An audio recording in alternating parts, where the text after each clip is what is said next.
There exists a threat, from anti-hunting groups to politicians trying to give our land away, and we won't stand for it.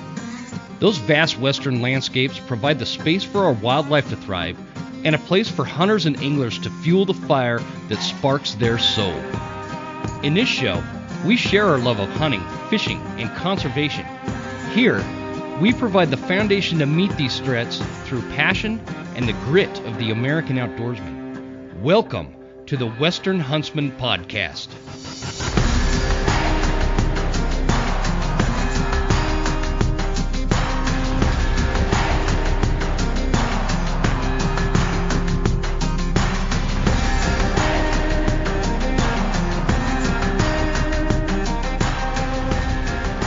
Ladies and gentlemen, welcome to this episode of the Western Huntsman Podcast. This is Jim Huntsman, your host, and I'm coming at you from the Broken Town studio right here in Clark Fork, Idaho. Just plugging along through winter here, folks. Let's see. I'm having some technical difficulties here. Hopefully this will work out. Matt, can you hear me all right? Loud and clear. Sweet. And I'm picking you up now. Man, I'm sorry. I don't know what happened with all that. Could you hear the intro music? I could. Okay. All right. So we are rolling. Guys, this week, or I should say this episode, what I'm doing is as kind of, again, following the main theme that we've been going along with all winter long in terms of looking at the future of hunting, looking at whether or not hunting is conservation, getting on a bunch of different voices and different perspectives, so that really you guys listening can digest this stuff and determine what you think and determine where, as we look not just next year or next hunting season, where are we going to be in 10 years or 20 years or 30 years? And so I decided, because I'm really interested in what he has to say and I'm interested in his perspective, Matt Rinella is on the show with us this week. And, Matt, I just really appreciate you joining me, man. Glad to be here. I too am deeply interested and concerned in where we're going to be 10 and 20 years from now, which is why I've been making noise publicly about hunting the last few years. Yeah. Yeah, you have. So when I first heard your perspective, it was, I think you were on with Robbie on Blood Origins. Okay, yeah. And then recently I've listened to a couple of your podcasts, which your podcast is called Hunt Quietly, correct? Yeah, yep. What made you decide to start a podcast, first of all? Because they're a pain in the ass, as you could see, as all the trouble I had getting this one going. Yeah, I wrote a couple articles. That was the first thing I did, expressing some of my concerns about the future of publicly accessible non-pay hunting, which is the thing I care about in the U.S. And there was a lot of editorial constraints on me because how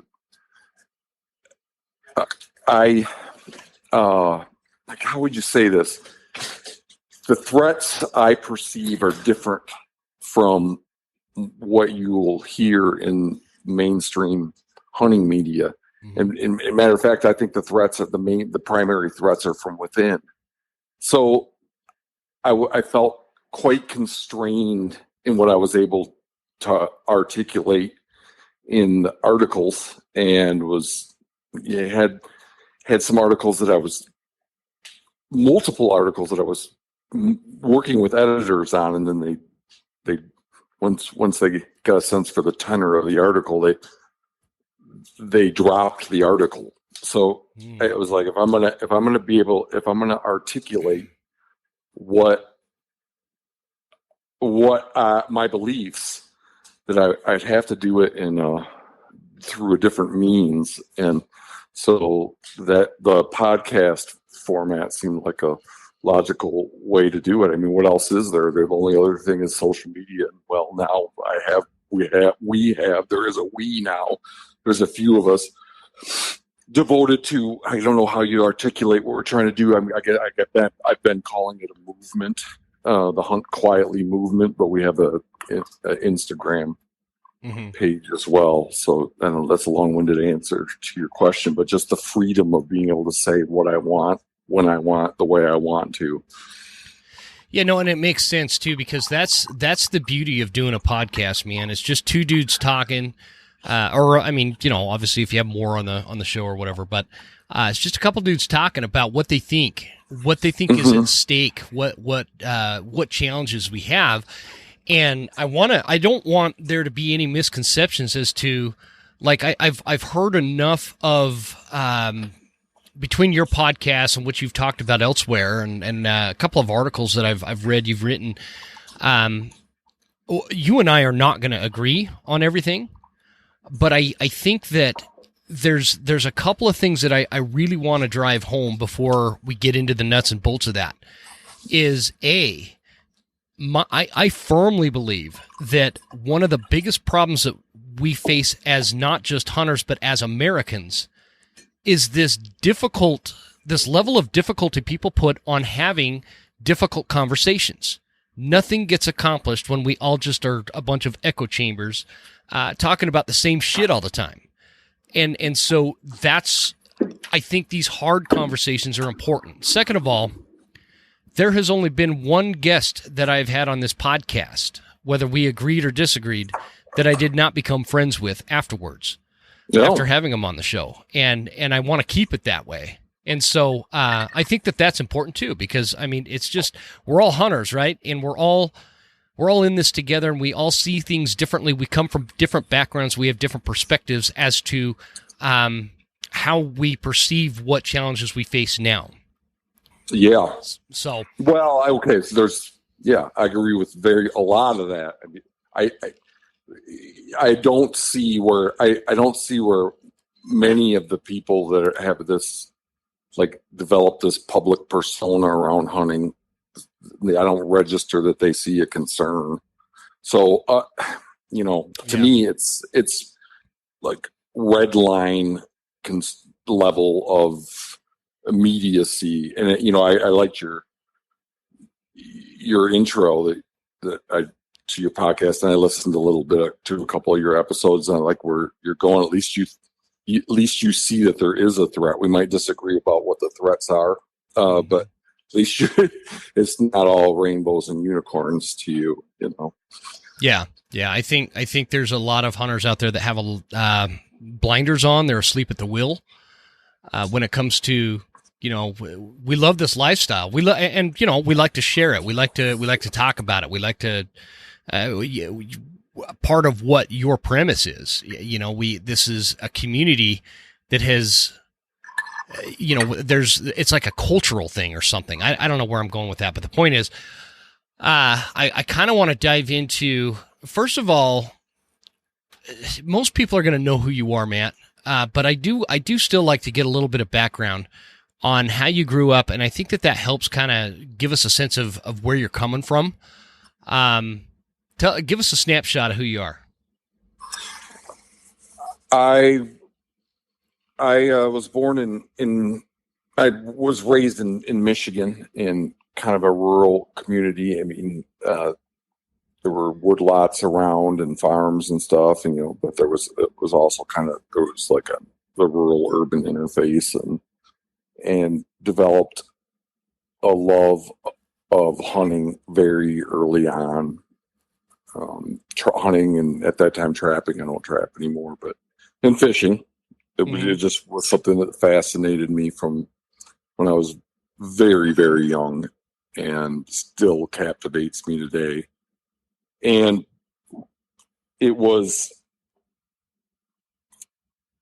a family thing. My brothers, my brother Steve is a media sensation in the hunting sphere, and our whole family we're pretty avid outdoors folks.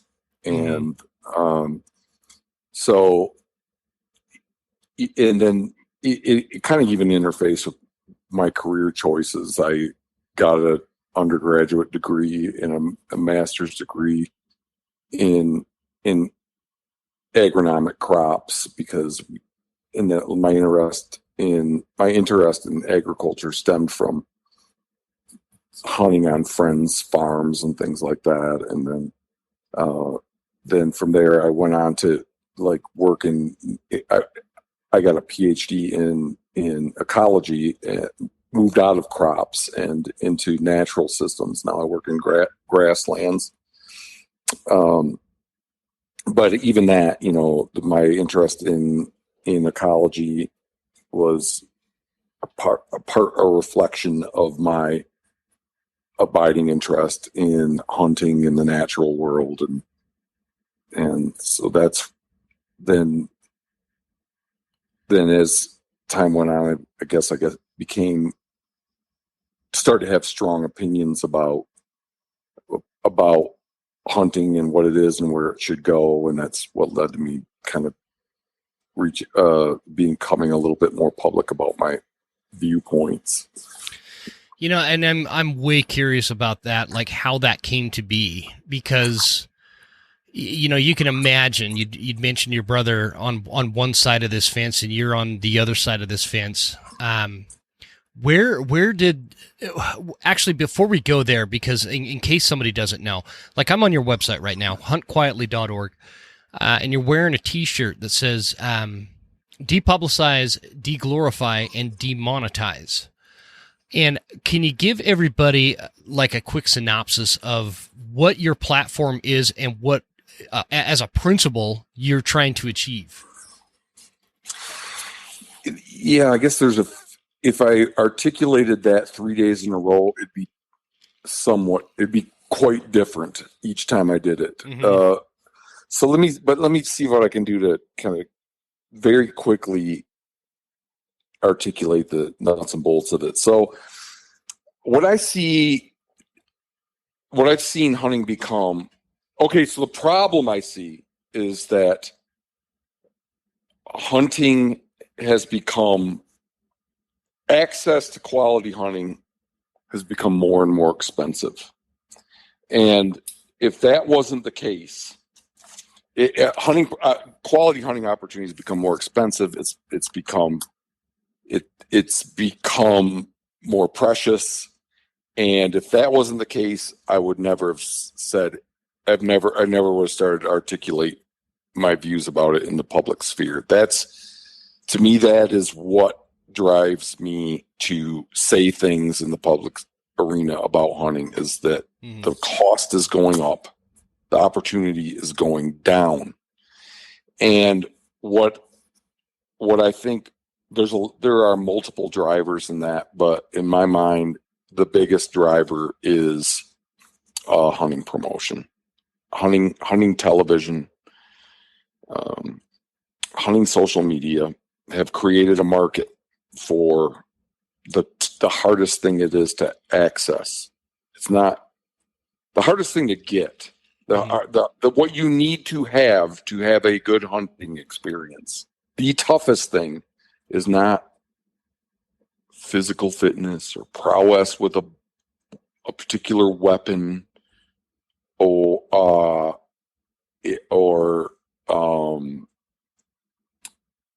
anything like that. It's what nobody talks about. It's access to land that has wildlife on it that aren't completely freaked out. So what hunting promotion has done, in my view, has created a market for access to wildlife, the thing that's hardest to get. So people look at attractive hunting content on social media, YouTube, the Outdoor Channel, Sportsman's Channel, et cetera, and they're like, I want to emulate that. I want to have that lifestyle. I want to have that level of success in my pursuits. I want to be that guy or gal. And so they start throwing money at it. And they buy access for themselves. They buy land if they can.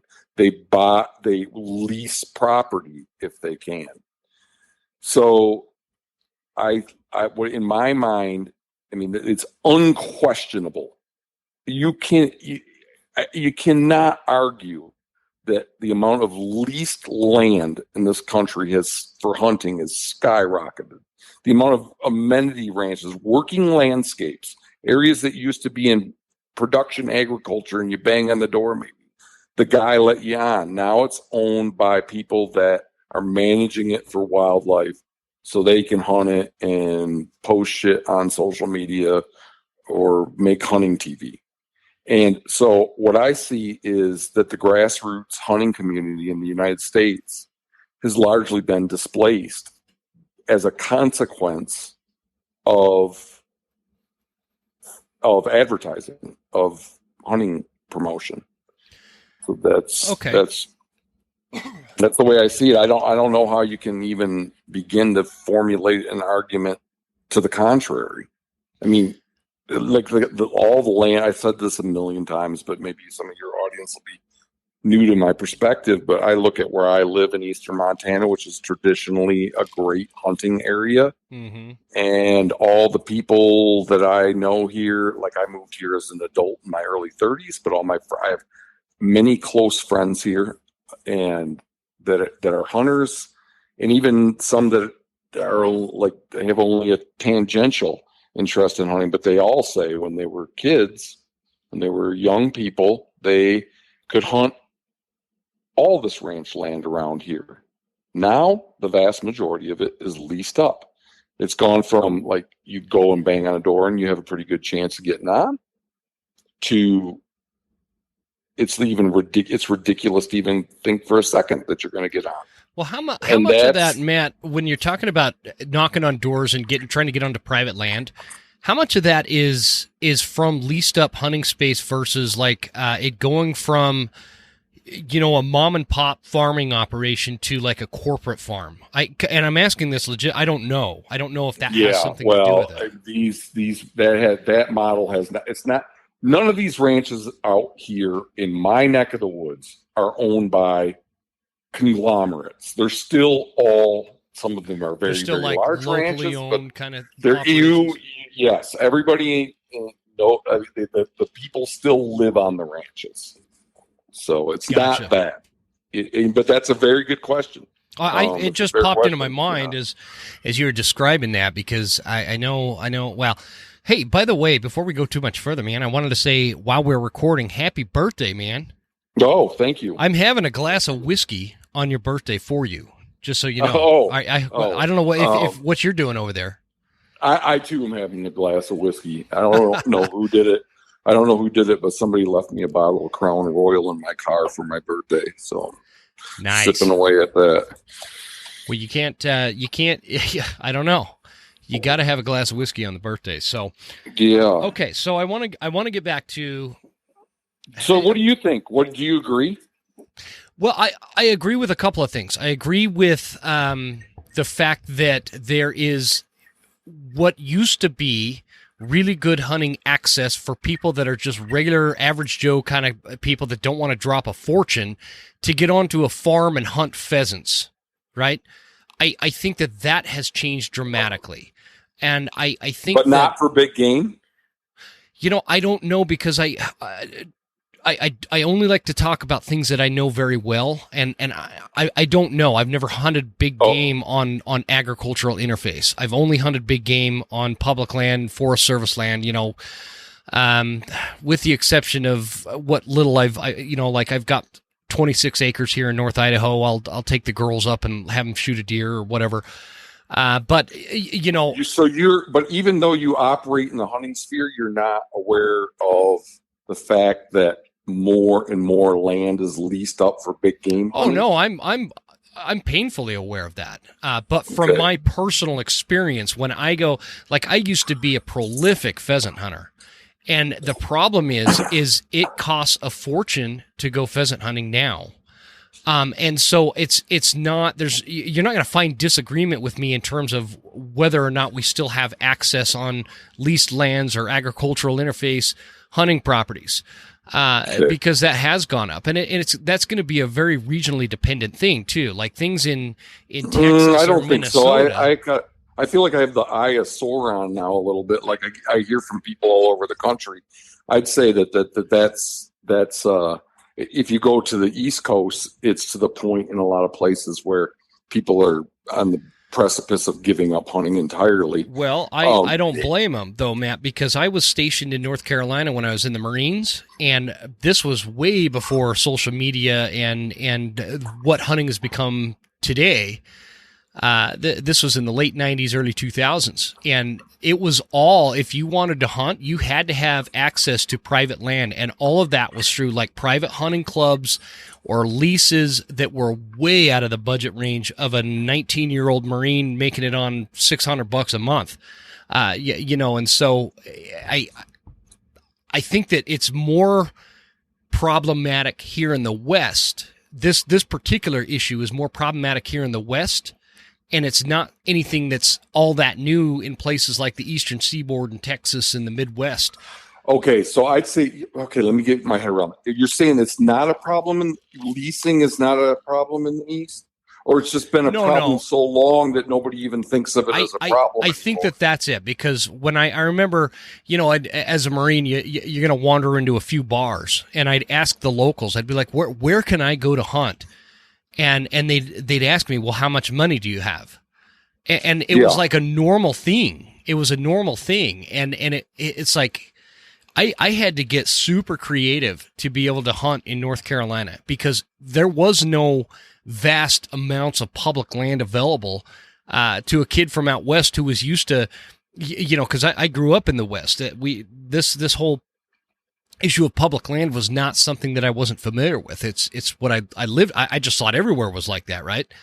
Yeah. And so it was like this normal thing to the North Carolinians when I was out there, that, you have to have a lot of money to be able to hunt in order to access the lands. And I agree with that being a major problem, Matt, because I've said it many times on this podcast, I am not going to ask the king's permission to hunt the king's deer. That is not how we were set up, and that is not the premise of the North American model and how we view the world as Americans. It's fucking bullshit. And so we agree with that. Okay. I want to back up. We kind of got off track there. Okay, so go ahead. But I'm still curious. Do you think that this situation I described, which is hunting writ small in the Western United States, where it's becoming more pay to play? Absolutely. Yeah. Do you agree that media has some culpability there? I think that there are more than just I feel like you present it from this position of it's only because hunters post grip and grins kind of thing, and it makes other hunters jealous. No, hunting TV. Okay. So things like in this community where I live, things started to get constricted long before social media. They started to get constricted with the ad. But my understanding, my friend's dad say, when hunting TV started show, cable hunting TV, that's when they would notice that all of a sudden, this year you can't go hunt the Smith Ranch because there's some guys from Minnesota that came out and they offered the guy some money. That's when things got, and then every year there was more strings attached and more constrictive. Maybe you can come out next week. Oh, no, now you can't come even next week. To the point now where it's like, it's laughable to think you'd get on. There's correlation without causation, but in my mind, I look at advertising in other domains of in other human endeavors and enterprises, and like advertising does what advertising does. So I think of those things as causally related. I think that hunting media has caused hunting to become more expensive. I know people that have leased land and who have outfitted people, have hired outfitters that lease out land directly as a consequence of listening to Joe Rogan talk about hunting on his podcast. So, but on and you only get to see a 0.001% of what happens, but so it's like, I think that stuff is pervasive, that people look at look at Joe Rogan shooting these big bulls, and I want to become a hunter and shoot a big bull, and then they figure out that everything he does is on private land, and like, oh, we're going to find it. Just creates a market for it. I mean, what about Matt, when you're talking from like the historical context of the advertising and the promoting of hunting, like you look back, Field and Stream magazine started in 1895, and they sold advertising and promoted hunting back then. How does that relate to your argument now? Is there a way that you can kind of put that into context where it was changed dramatically through? I'm not saying this because I totally disagree with your premise. Let me put it this way. I think that promoting hunting has its place, and there is good that comes out of it. And I think that promoting hunting has its wrong place, and that it is a factor as to why some of our lands are less accessible now. Accessible, did I say that right? Versus 20, 30 years ago. So I think we're in agreement with the overall objective of, we want more accessible land and we don't want to have to pay to play. But anyways, getting back to what I was asking, like you look at Field and Stream and the articles and the things they were putting, whitetail deer down in a field, the old fashioned version of the grip and grin back years ago. I don't know. It's like, to me, it's like the difference between looking at Playboy and watching porn. I mean, which is more provocative? Like Playboy, nobody looks at Playboy anymore. You just pull it up on your phone. Yeah, I mean, it's way better. It makes you want to do it way more. That's a good way to put that. It's like this idea that people are always throwing at me that, well, showing you like your hunting prowess to everyone in the world willing to look at it on social media, that's just the new form of having cave art. If you were a primitive man, or the brag board at the local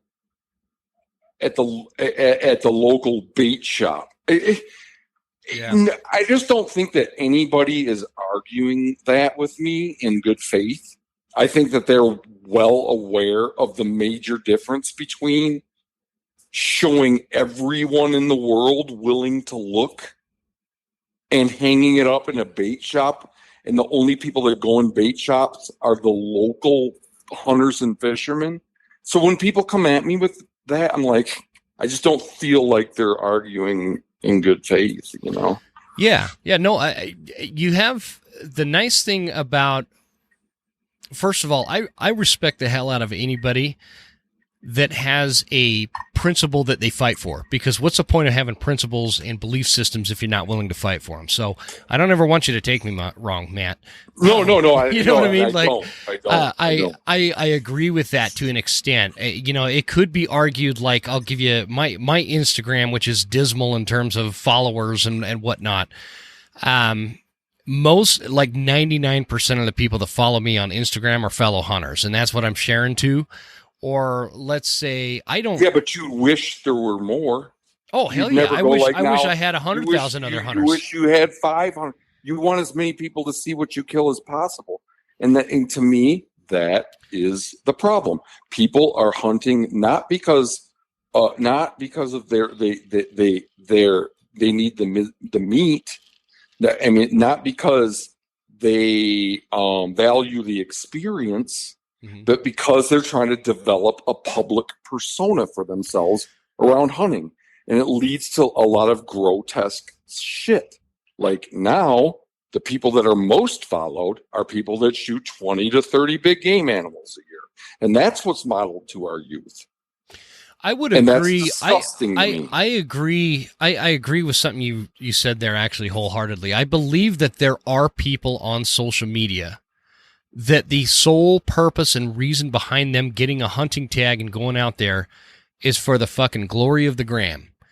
And you're talking to a guy, Matt. I am not a social media guy. My podcast is way bigger than what my Instagram reflects it as.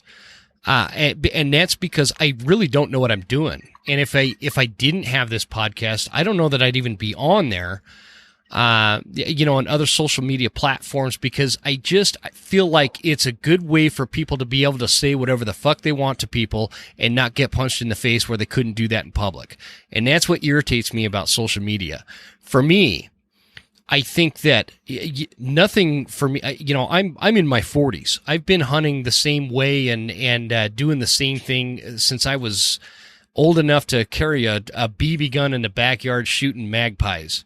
Nothing has changed other than we have this social media thing now. And I do like to, and I want to ask you something about, because you keep bringing up sharing dead animals. Do you think it's realistic to expect people not to do that?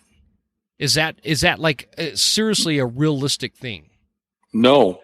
And that's the problem. Like, that's why I say that I'm 99% sure that publicly accessible non-pay hunting will die, because I don't think it's realistic. But do you think that there's other factors that would kill public land, no pay to play hunting like you and I know?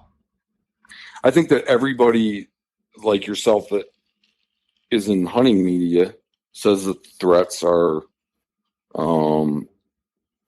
the government privatizing public land, which has turned out to be a highly unpopular position that most politicians have abandoned, and the vast majority. And this idea that the antis are going to take it all away from us, that's the mainstream argument.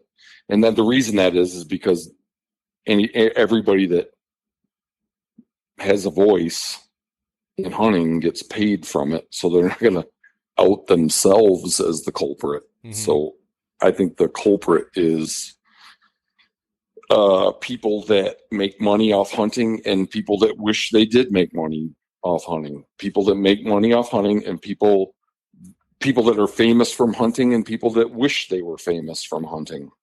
I think that that's why hunting has become expensive, why it's becoming exclusive. That's why we will become Europe. And I don't think it's realistic to ask people to stop, but I mean, I'm just on the 1% chance that people are willing to wake up before it's too late. I'm putting myself out there, but no, I don't think. I think it's I think that publicly accessible, high quality hunting will die, and I don't think it's going to be the antis. I think it's going to be people, the people with the most money using hunting as a tool to create an image for themselves. And what is hunting to you, Matt? Like, give me a sense of what hunting is to you personally, and why you feel so strongly about like hunting media, guys like me and guys like whoever else has a hunting platform. Which, by the way, I have a day job, just so you know. In fact, I have 2 day jobs. And some of my favorite people are in hunting media. So it's not like I just dislike what they do. But it's the effect of it is hunting media is hunting media is land advertising. It's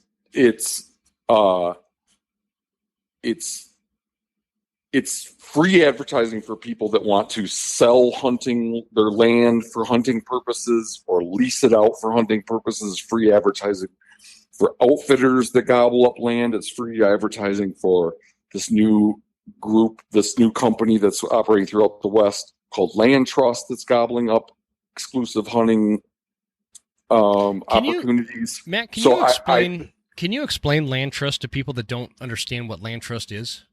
Yeah, so their outfit, they operate in my state out of Bozeman. I mean, they operate all over the U.S., but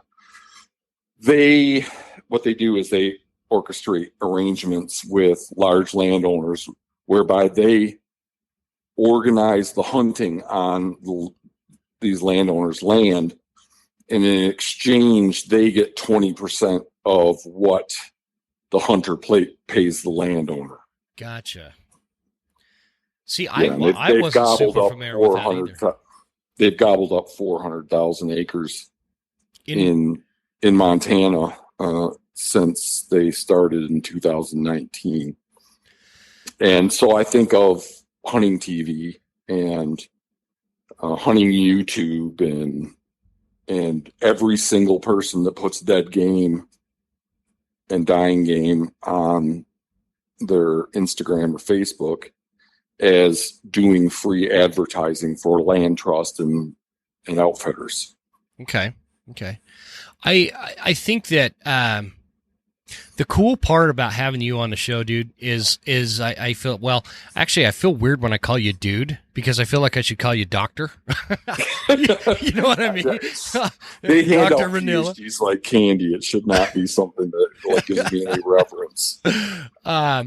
What I like is I've had people on the show that I am vastly in disagreement with.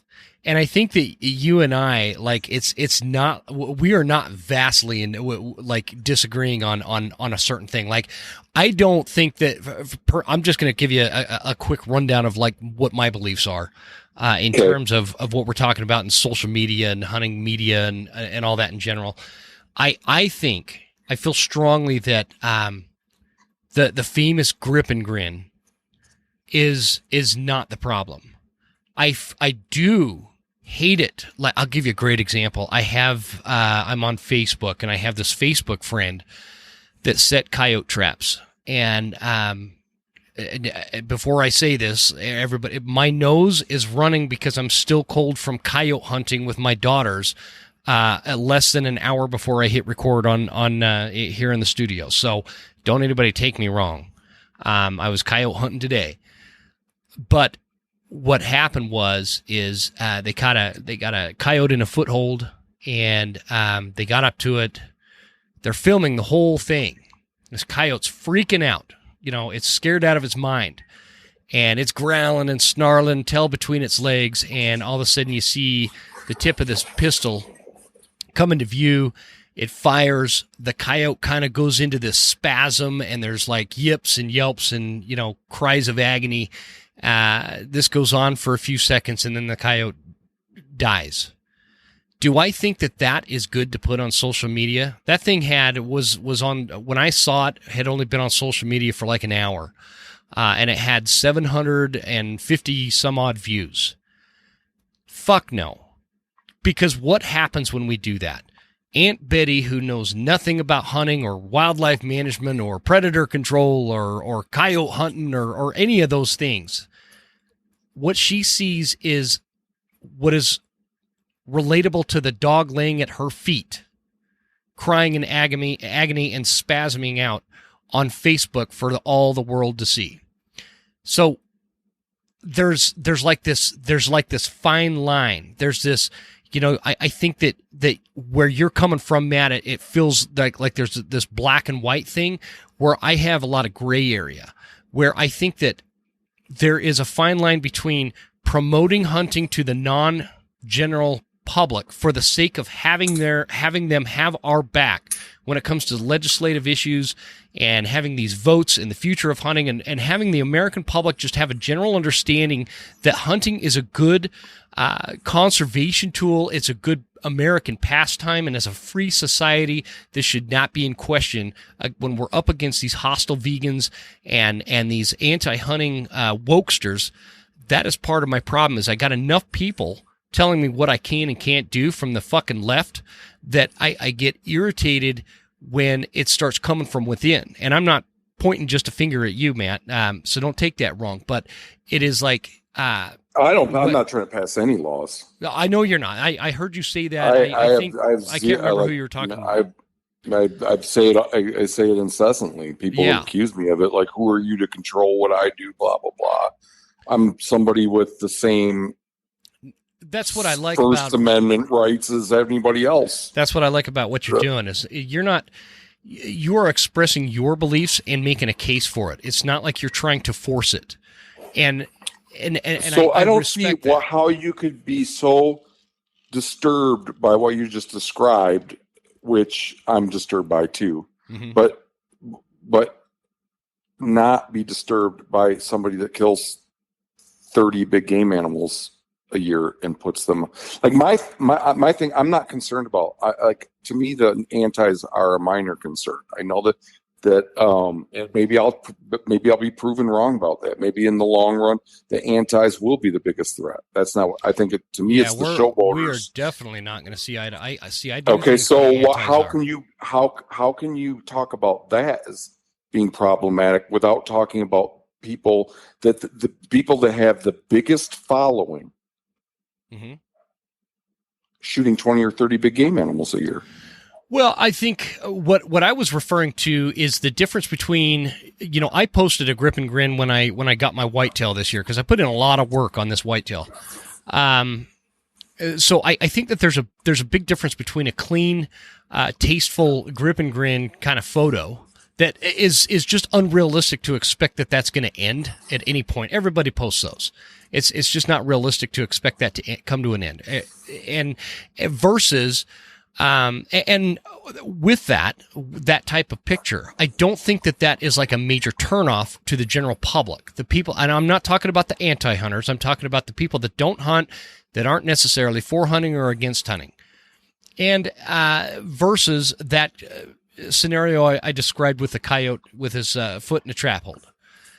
So I want to separate that. What in a single year put up pictures of themselves with 4 to 6 elk, 2 moose, a bear, 5 deer.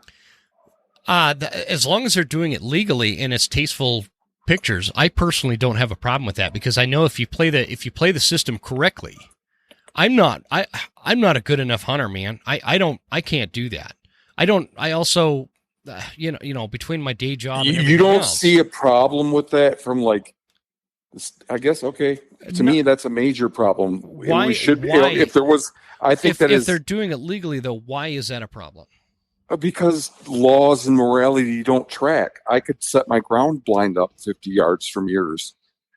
I could seduce your wife. There's lots of legal wrong things. Yeah, that's true. That's fair. That's fair.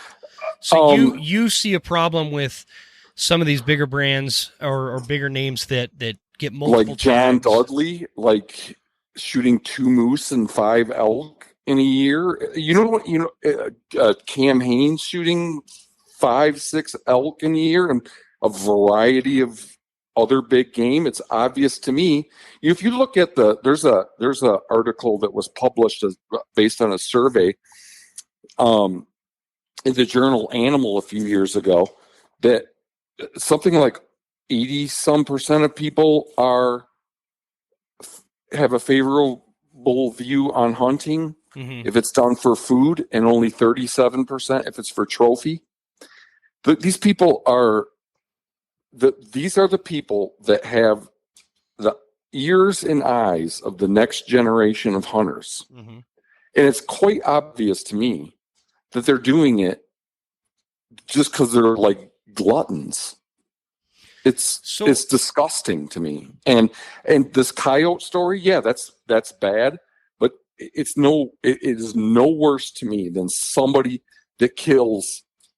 If everybody killed as many elk as these guys kill, you know how many elk we'd have in this country? Everybody that hunted elk. Yeah.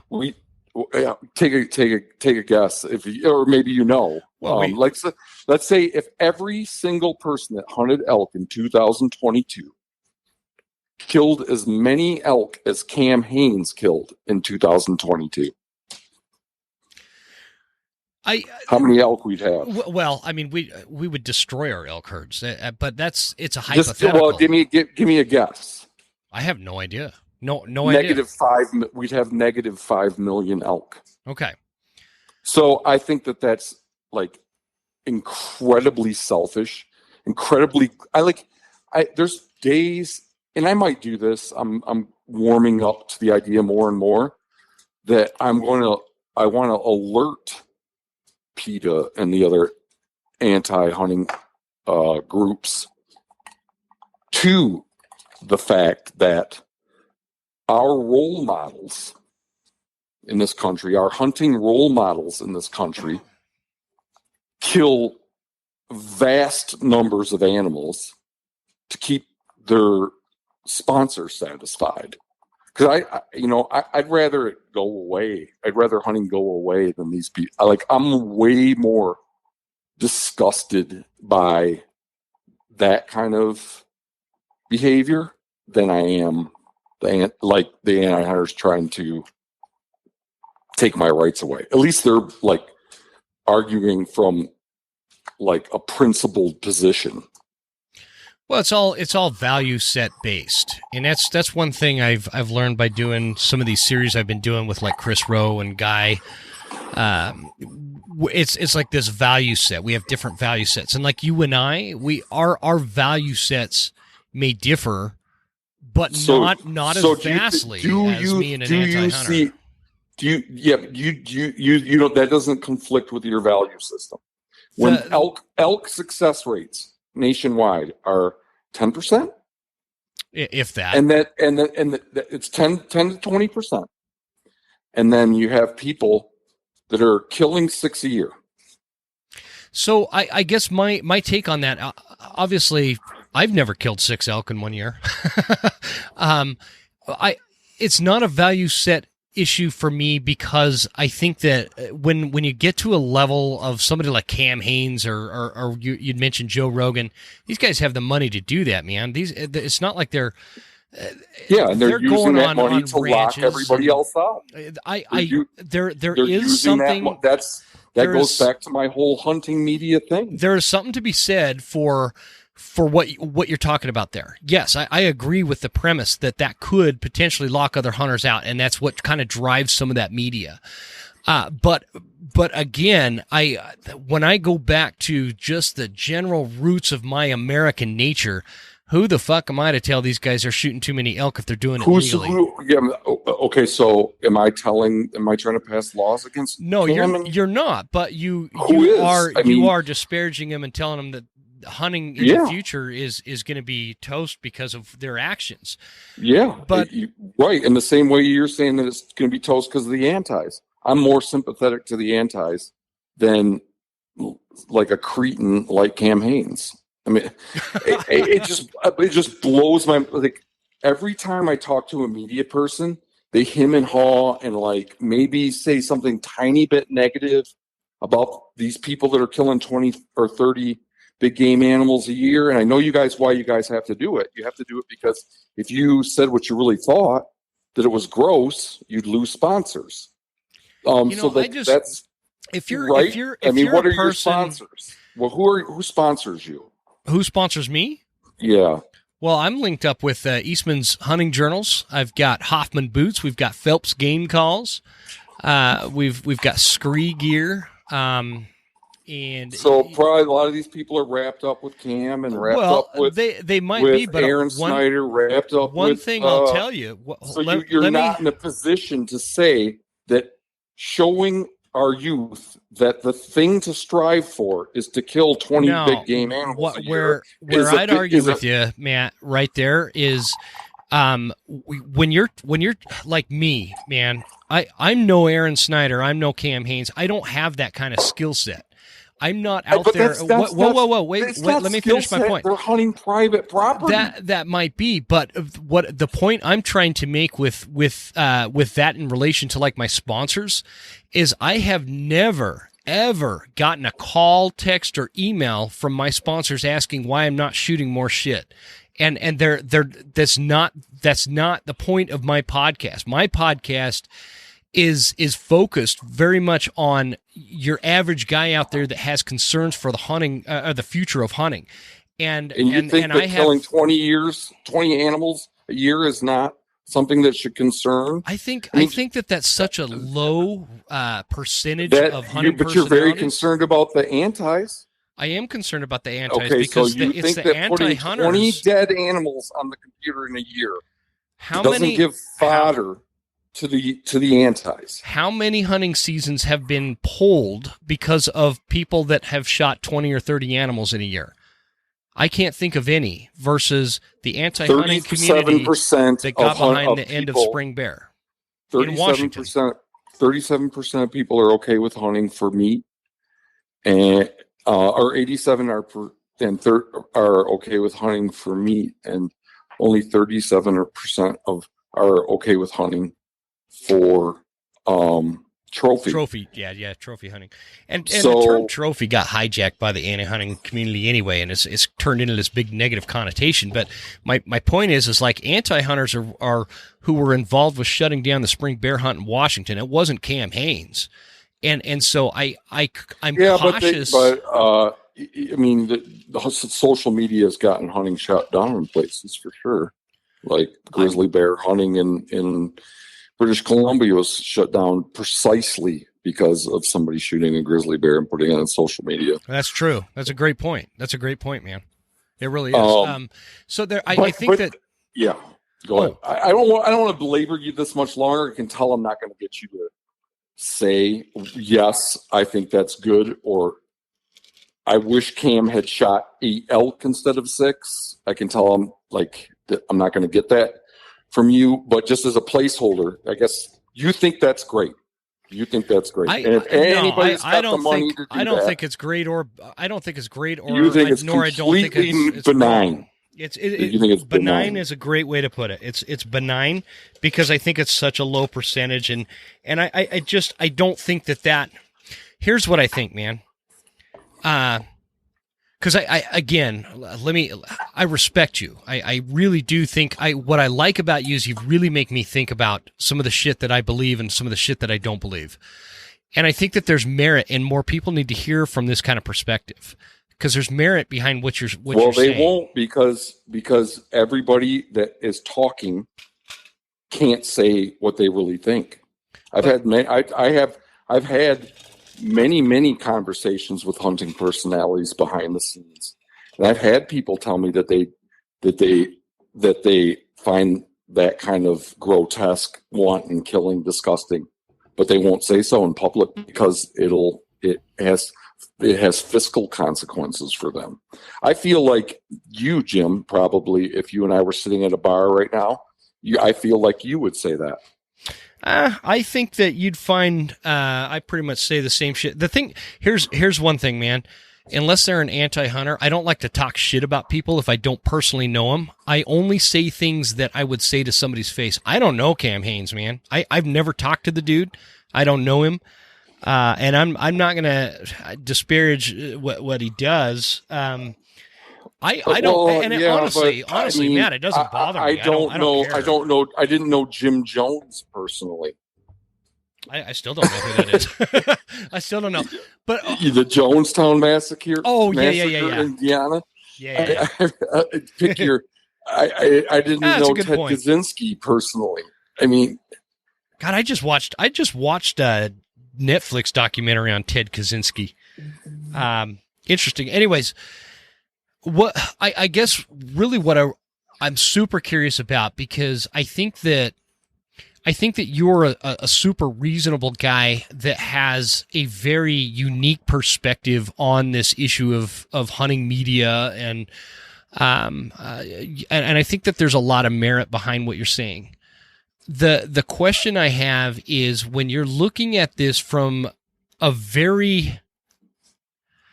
state of mind that is pragmatic as all get out, as pragmatic as you can be, I think that you understand that when you have things such as, whether you're talking about the NFL and what footballs they promote, or hunting and what bows they promote, there's always going to be this social media aspect and this advertising and monetization side of it. It's like, it's not something that just goes away. That's why hunting's going to die. Well, yep. hold on. Agreed. Hold on. That's why we will become Europe. Hold on. Because that's not my question. I know that you believe that. I disagree with that, but I respect that. I respect Well, that I opinion. need to qualify. What I mean by that is high quality non-pay hunting. It will become It'll become quality your hunting will be something you pay for, which goes back to when I was a kid and why I care about this is like, to me, it was about getting something by your wits that you could eat. Once you yeah. throw the dollar at it, I'd rather buy beef and golf at that point. I thought you hated golf. No, that's my brother hates golf. I don't care about. I mean, I could find something else to do. Yeah. I metal detect. I don't know. Like I don't know. I don't. The idea of like paying to hunt is just at that point it's not getting something by my wits anymore. Gotcha. And that's what's modeled to. That's what these guys, the Eastmans, do. That's what Cam does. That's what Joe does. That's what they do. They all like the only time you'll ever see those guys on public land is going to be if they have some special draw where it's like there's 3 guys in the unit, and But other than that, it's just they pay to hunt, and then they make a big deal of what they shot on their show and blah blah blah, and it's great. All right, such a badass, and then just like to me, it's disgusting. And so, with the premise that I kind of laid out there of, the advertising, the TV side of it, the video side of it, the hunters out there, whether they've got 10 followers or 10,000 followers, posting grip and grins, all that kind of stuff. We, from a very pragmatic standpoint, we know that's not going away, right? Right. What can we do in your mind outside of getting rid of that stuff? Because we know that's not an option. But for you and I, we have the same mission of protecting public land and accessible land and hunting in the future. We have the same mission. Is there any other way that you have in your mind where you could think of a different avenue to protect what we have, what we know? We've lost a lot. I agree with you. We've lost a lot. But going forward, is there any other way, or is it just this whole idea of getting rid of like this hunting media stuff? The people. Okay, so that's a really good question, and I appreciate it. So yeah, I guess there are other ways. I don't think they'll happen, but one way would be that the hunting nonprofits and the hunting celebrities start to act in the interest of hunters, which they don't. So that would be one thing. I like that. I'd love to dive deeper on that topic, but keep going. Well, one thing would be like, where are you guys? Why aren't you guys coming out at? Montana is the home of hunting celebrities. You got shit piles of them. Some of them like really kind of put forth this public land kind of advocacy persona. But where are they on land trust? So land trust, they're gobbling up land all over the state, and it's largely a consequence of what they do, the hunting celebrities do, which is advertise for them. But they'll never say a negative word about them. The hunting nonprofits will never say a negative word about them. They'll never say don't hunt with land trust, because they're in direct competition with government programs like block management that allow everybody to hunt. Where's Randy Newberg? Like Randy Newberg's like, his whole thing is his slogan is promoting public land hunting and making advocates for that cause. And what these land trust lands, there's tons of public land locked up in there. In these land trust lands. Man, I feel so ignorant on that subject, because I tend to agree with what you're saying with that. I unfortunately, I don't know a lot about that land trust thing. Is that something that, like, after we're done recording and all that, not tonight because it's your birthday, but let's stay in touch. You can kind of help educate me on that particular subject. Yeah, and that's just an example. Like then but the whole hunting industry has a long track record of. This is another example that's probably way more pervasive than this burgeoning company that's operating in in my state, but in others but like the hunting industry, they just have no fiduciary responsibility to their clients. They take the money we give them and use it to gobble up access for themselves. That's what Cabela's has done over the years with their properties. Mossy Oak, Realtree, most recently Onyx. Onyx is like insanely hypocritical. Like they first of all, the owner of Onyx did this project Landlocked, where he quantified the number of acres of landlocked in the Western U.S. And then he flew in with a helicopter and made all these videos with Joel Webster from TRCP and other people like, boo hoo hoo, look at this, all this land we can't access. And then last year he bought Cottonwood Outfitters here in eastern Montana. Now he's outfitting ranches, and he's outfitting over well in excess of 15,000 acres that nobody else can go on. So like that'd be another thing that could happen that isn't doing away with hunting media. It's just getting people you guys to take tough stances. You know, I don't think it's going to happen. Just like you won't take a tough stance on people killing 30 big game animals a year. Well, I won't take a tough stance on that, because to me, that doesn't raise an eyebrow as long as it's done legally, and that's just, I can't even believe you and I you could get behind that. No, you and I just have different value set on that, man. It's not like man, I'll tell you, because I'll put it to you this way: if I didn't have a day job and have to worry about my kids and bills and all this other shit, I'm in the middle of building the house. And I could get 30 tags for big game animals throughout the United States. You bet your ass I would do that, because that I'm a hunter, man, and I'm a serious hunter. That's what I do. It's just like, but to say that you're concerned about the antis, and then that you would put 30 big game animals on the computer. I didn't say anything about putting them on the computer, man. Okay, the last 3 big game animals you killed, I imagine they all showed up on the computer. Last 5. Hold on, unless they were like a doe or something, or a little buck that you thought wouldn't, people get mad that you shot the little buck. Well, yeah, there has been that. Last year I killed a mule deer that I didn't put on social media because people are fucking twats about it. Everybody thinks that if you have a hunting podcast, you got to be like some kind of trophy hunter, and I'm just not a trophy hunter, man. I'm a meat hunter, 100%. And I could hear your argument with that coming, where it's like, well, if you're just a meat hunter, what are you going to shoot 30 big game animals for? Okay, fair point. Because I heard you talking to. There's just so many levels. There's so many levels. First of all, here's the people that get the most clicks. So this is what everybody wants to be. That's not troubling to you.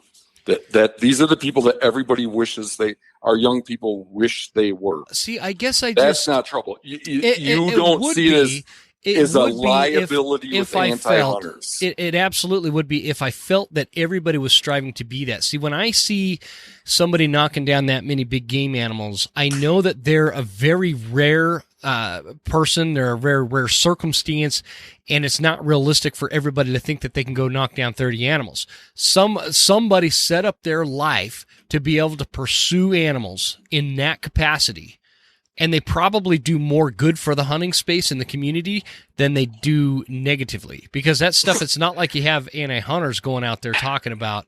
I don't see how, we're just like, you and I are on different planets with that. How in the world is that not reduced, constricting opportunity for other people? When one person kills that many animals, I challenge you to find one thing meaningful. Okay, what's the biggest problem in my mind is crowding, inability to draw tags, and access. Those are the 3. So maybe that's okay. I like that. Crowding. Hold on, I'm writing that down. Crowding, inability to draw tags. Who is not able to draw tags? I mean, with the exception of specific units. Oh my God! Like, any non-resident trying to hunt in Montana anymore? I mean, it used to be that you come out here every year or 2. Now it's like every 5 or 6. I know lots of people that own cabins here that they bought for hunting, and they live in other states, and they'll like go 2-3 years without even be able, like, no sense in going to the cabin this year. God, I know that part does suck, man. That my family owns private land that is generationally, an alfalfa ranch in central Utah with some excellent mule deer hunting. You think we can get a tag as to hunt that? My dad can't get a tag to hunt his own ranch. Well, so I guess the answer to your question is you. What do you mean? To answer my question. You said who can't get a tag? And it sounds like you can't get a tag. I can't get a tag for that, but I can also, where I live, one of the things that troubles me is I hear a lot of complaining about people that can't find a good quality place to hunt. And these happen, and I'm not saying this is you, but they happen to be some of the same people that refuse to go do any scouting or pre-season work. Or like I hunt some very crowded units and I'm always getting away from people. And I am not Aaron Snyder in a sense from like, I'm not going 10 miles deep, man. Well, like Aaron Snyder, when he goes 10 miles deep or whatever, it's because he's hunting on a special draw tag. Aaron Snyder isn't hunting over the counter tags. Well, he does. I'm not saying he does every time, but I mean I don't blame him. But what I'm saying, Matt, is he's killing 30 big game animals a year. So on over the counter tags, he's killing something every 2 or 3 days. On over the counter. No, I'm not saying every tag is an over the counter tag. I'm saying the dude actually does hunt the vast minority of them, and with Cam Haines, it's none. What I'm telling you is I only hunt or it's an over the counter tag where, like in a unit where an over the counter tag doesn't do you any good unless you have paid $15,000 for access, or I hate that too, invited you on because you're good advertising. I hate that too. I totally. But I'm talking personally for me. The last 5 years, I've only hunted in an over-the-counter unit, and as a resident of the state of Idaho, I haven't left Idaho to hunt in about 5 years. Anyway, point being, I hunt in some major, well-known units that are very crowded, but I can still get away from people. So I think that the premise that you can't get quality hunting and get away from people is kind of bullshit. Like I do it every year, man, in very crowded elk units and very crowded deer units. I never said that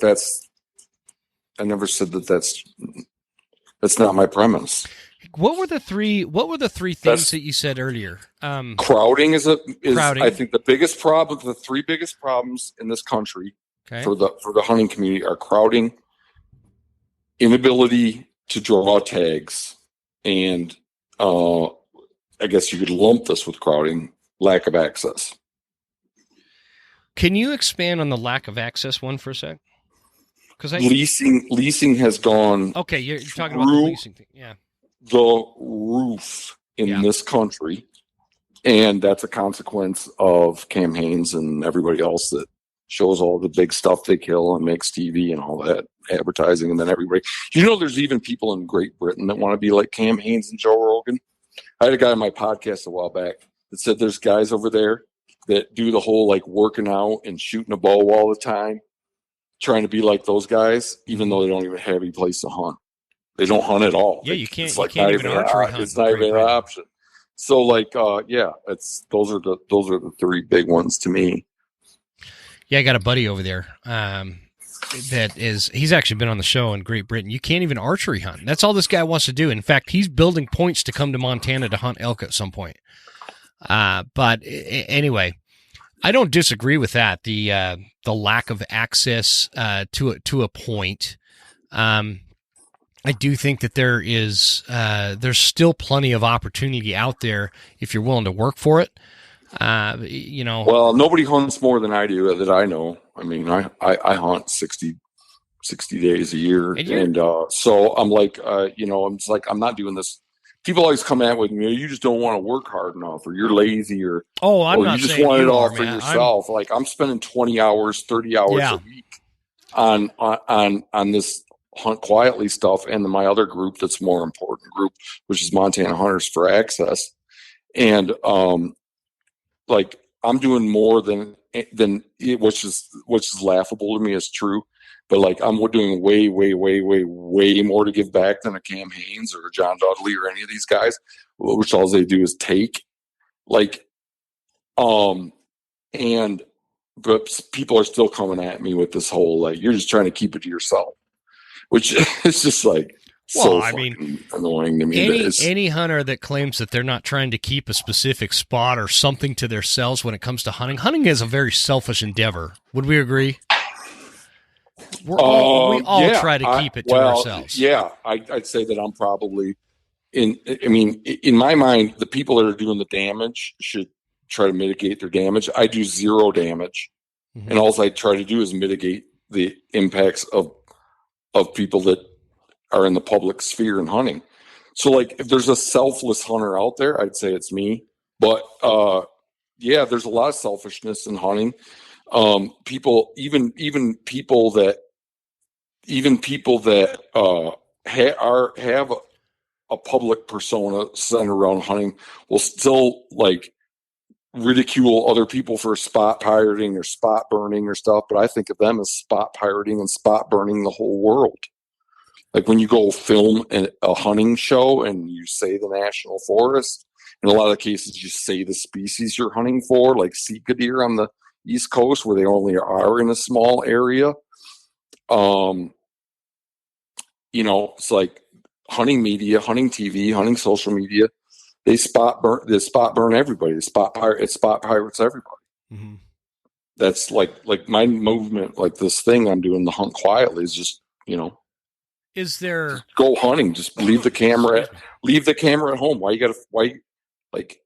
you gotta seek attention from yourself from hunting?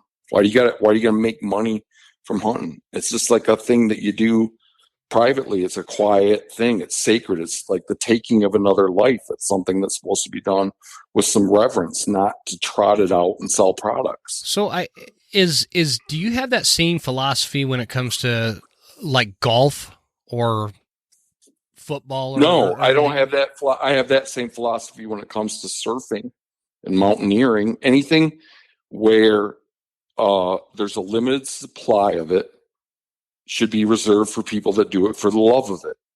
If you want to showboat at soccer or golf, go for it, because they can always build another soccer field. They can always build another golf course. Mm-hmm. Mm-hmm. But you're not going to hunting and mountaineering, and surfing, things like that. It's like just either do it because the love of it is enough.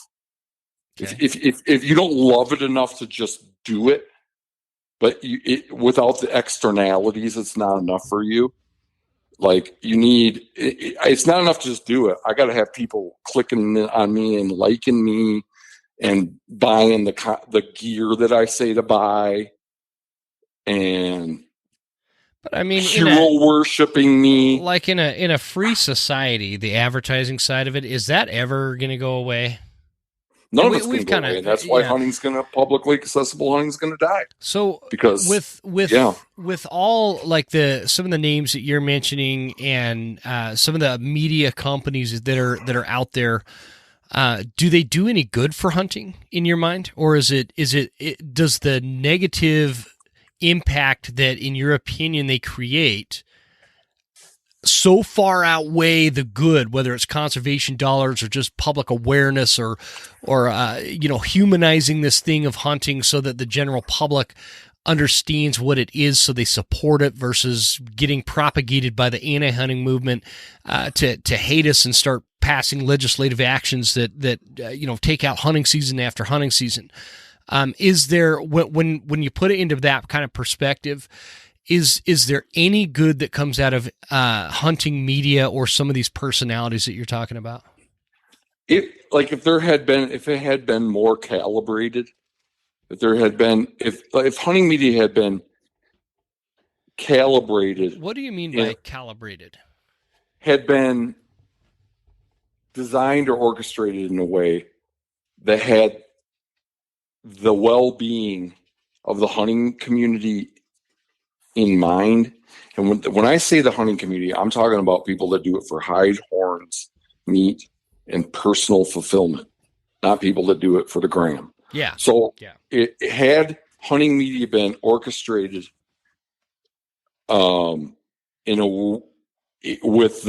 with those people in mind, had been developed with those people in mind, it could have been beneficial. Like it should have been that so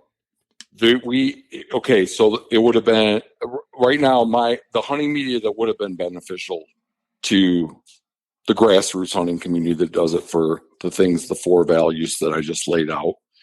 It would have been articles purely about chronic wasting disease, or pine beetle outbreaks, or ticks in moose populations, or climate change and the effect on wildlife. If there was anti-hunting legislation somewhere, if there wasn't hunting media, I don't think the anti-hunting movement would be anywhere near where it is. If it had been calibrated and like orchestrated the way I think it should have been orchestrated, the anti-hunting movement would be way. I mean, I think the hunting media has created the anti-hunting movement largely, but so. That's an interesting. That's an interesting topic. That one I could definitely explore. That'll be for a different episode. But so I think it's negative. It's vastly negative. Any good is so far outweighed by the bad. In my view, that it can't even. Yeah, I don't know how you. I don't even know how you rescue hunting media at this point. But for a hunter like me, like in my life, I started out hunting. I learned, picked up. People will go like, "Oh, you just learned everything from your dad, so you didn't need it." I went hunting, sat in a tree stand a few times with my dad. He kind of gave me some pointers on how to shoot a bow. I joined an archery club, kind of picked it up, kicked it, pieced it together, moved to Montana. I bought one book. Don Lobow, one of his books about calling elk, bought the regs, and that's the extent of my formal training in hunting. It's like this barrier to entry. I'm a adults onset hunter, so the barrier to entry is so high, and that's why I need all these hunting experts to show me the way.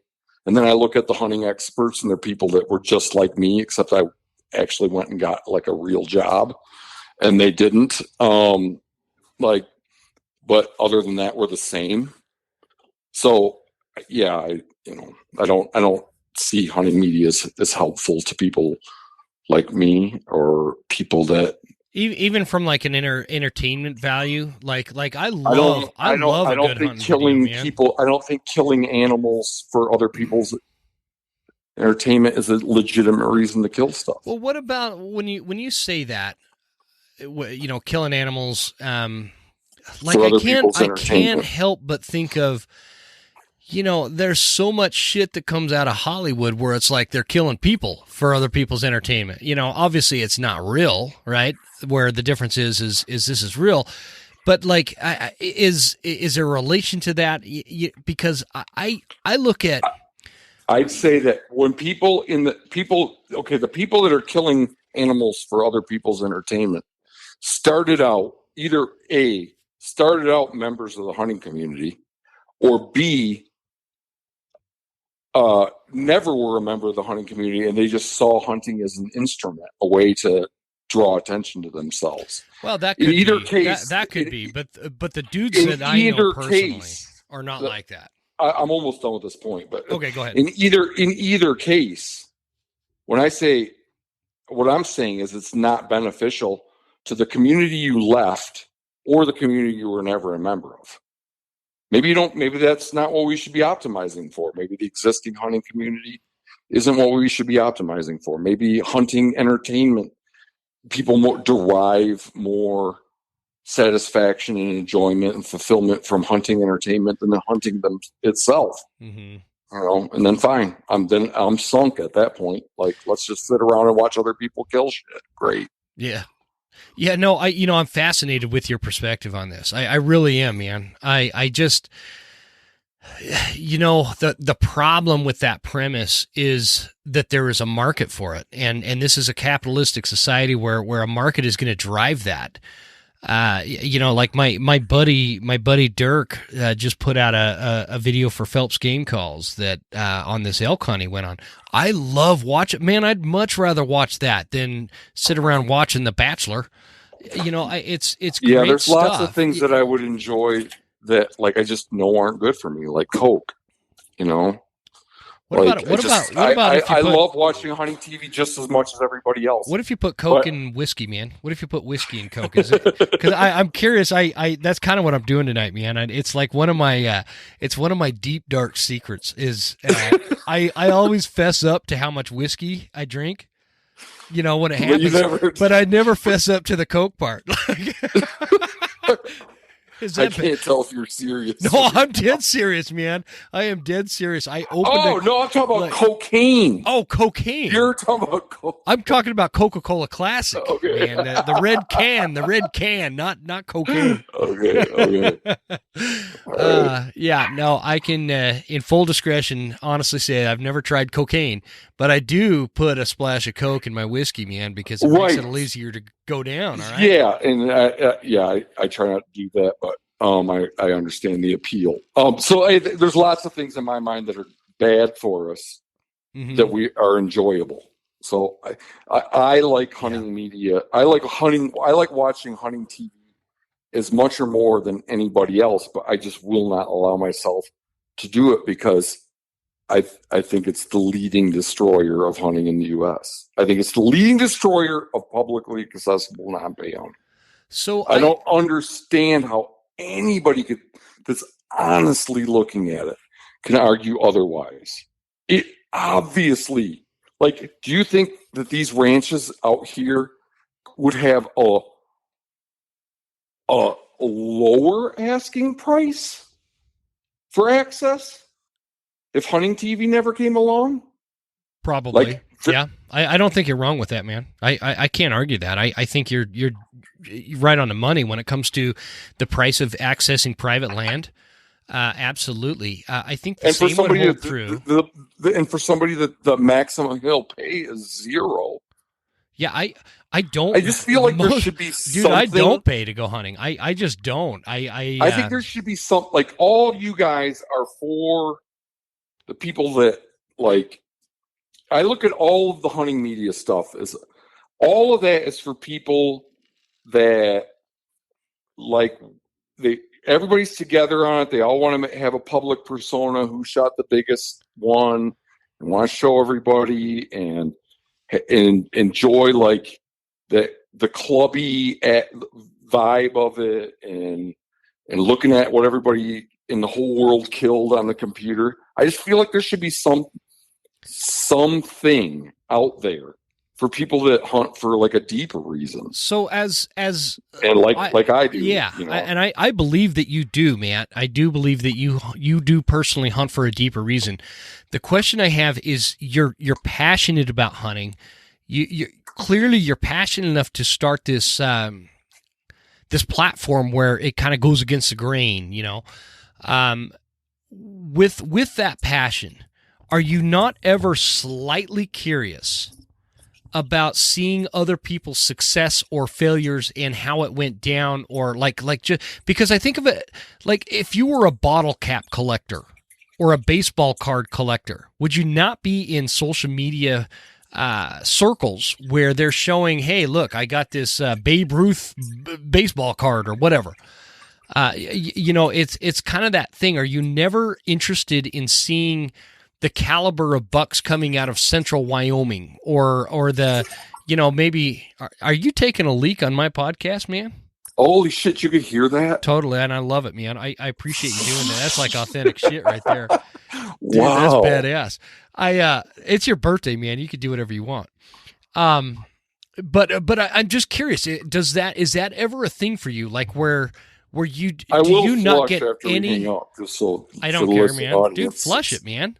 Let that fucking bacteria sit in that toilet. What if that creeps out and gets all over your floor, and then you walk barefoot, and then you put your toe in your mouth after? Like, come on, you got to clean that shit up.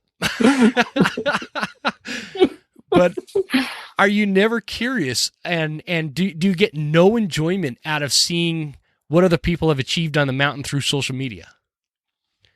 I am just as curious as everybody else, and I have a big ego, and I want to display what I shoot to the masses just as much as everybody else. So it's a principle thing. You were principled. It's not even. It's just like trying to do. I don't do it because I see where it leads. It leads to a lot less hunting opportunity. I know if I'm driving down the road, I used to haul my llamas in a van, and I would go to great lengths to, like, I could have had my bull rack out on the back bumper on the rack where I keep my coolers, but I would try to frickin' wiggle it into the front seat because, like, I'm not trying to advertise. I'm not trying to be like I'm a bad. Like, I'd love to do that, but I think that I think every single effort to be like, hey, look at me, world. Look at what a great, successful hunter I am. I think of every act like that as having a negative impact on the thing that's hardest to get if you want to be a hunter, which is access to game and quality hunting ground. So on that note, would you come back on my podcast to talk about how having llamas applies to your hunting season and how you use them in the hunting space? Or not the hunting space, but on a hunt? Probably not, because, like, okay, so you're not a hypocrite. You're not a hypocrite. Then I'm doing how to. Yeah, you are. And that would be like, dude, that would be a badass episode. People would get a lot out of that.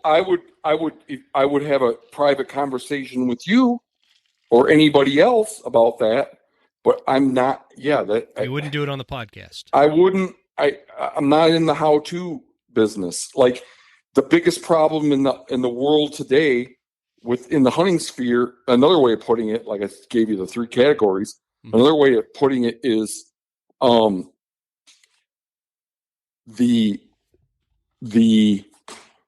demand for hunting, for quality hunting, non-pay hunting, far outstrips the supply.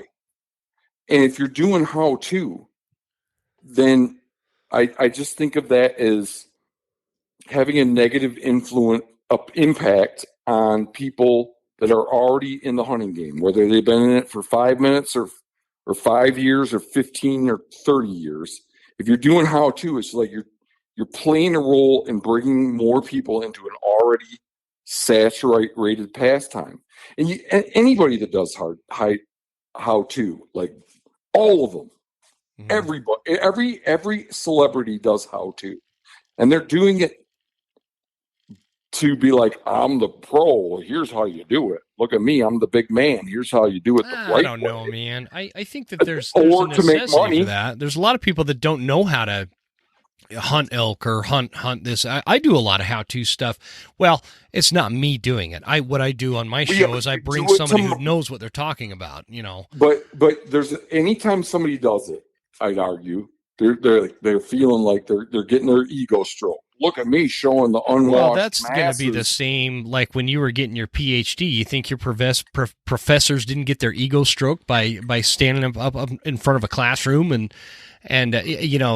flaunting what they know? I mean, that's just a human nature thing. And so I don't think it should be demonized just because they're hunters. I'm purposefully not willing to be that person.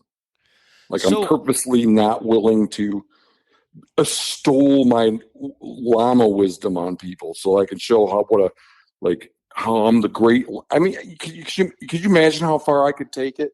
I could be like a llama influencer if I wanted to be one, and there are those. Yeah, there probably are. No, there are. I know a couple of them. Well, I'm way interested. I'm way interested in that topic, man. I'd love to pick your brain on it off air at some point, but I know we're running long, and I don't want to keep you on your birthday, but I do have a question, and I think for the most part, I think you've answered it for my own satisfaction, but because I do, man. I think you're an honest and you legitimately believe this stuff, and I think that you're a principled guy, and you're willing to fight for that. And like I told you, I respect that. If you've listened to my show, you know I despise the liberal left and the woke culture and the things that derive out of that and the decay it creates for our country. I hate it with a passion. But the one thing, I mean, there's things on the far right and the far left that bug me for sure. But yeah, for sure. But the far right as left well, folks, the far left stuff with the I caught you in a woke trap. That's what they're trying to do. And I've been and they've done that with me on this. Even with people have found ways to turn what I'm saying into some kind of that I'm you're like a wokester. Well, that I'm I'm not concerned with disaffected groups, which it just blows me away. How you could contort what I'm saying into that, especially when I think about the fact that when I look at so the way they do it, and I don't know if you've picked up on this, but the way people on the far left try to and people on the far left, this is what they do these days. They try to construe everything through this racial or LGBTQ lens, and so the way they did it with me and still do is that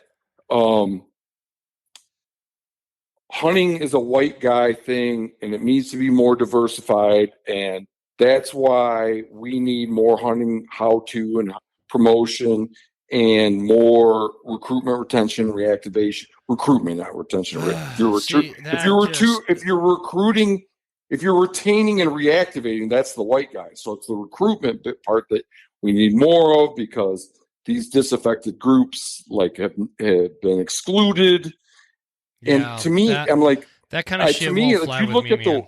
It won't fly. Here's the thing I always fuck say. That. I will stand with you on that kind of argument. I hate that argument. It's weak. It's shallow. There's no merit to it, and I'm so sick and tired of the race or sexualization or all of these premises that they come out with, these heavy emotions, and they're so assumptive about everybody agreeing with them.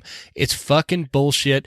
And I won't tolerate it, and I don't think you should either. That's you, because you make valid points. I'll go further and say, they're railing against me, even though if they looked at what I'm saying, they'd realize that I'm good.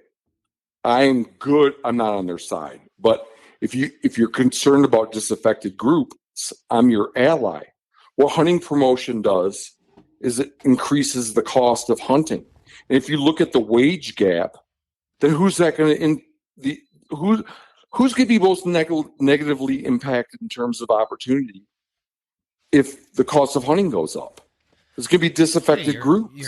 Your average folks. I mean, most of us can't afford $30,000 to go hunt a ranch, and I'm not arguing that. Yeah. And so with all that, again, I'm stressed. I'm keeping you on your birthday, dude. So I'm trying to rush this along. But I'm in no hurry at all. So don't worry about that. If we lived closer, man, I'd have come and done this in person. I would have brought my little mobile podcast kit and celebrated with you. But again,